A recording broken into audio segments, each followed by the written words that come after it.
No, you're right, Mr. Smee. James did win the day. If it weren't for his bravery, we would have all taken our last voyage on the Flying Dutchman. Blackbeard clapped his arm around James, bringing him in for a hug.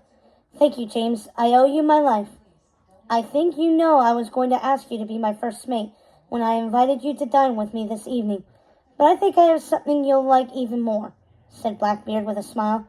Now, if the rest of you will excuse me, I would like to talk with my first mate alone. Smee and Skylights left the room, but James spoke before Blackbeard could share what was on his mind. Excuse me, sir, but you actually saved my life down there with the Flying Dutchman. I can't take the credit. Blackbeard clasped James's shoulder and then patted him on the back. What makes you think we made it out alive? He said, laughing. James always felt Blackbeard had a strange sense of humor, but he couldn't help but wonder if he was being serious.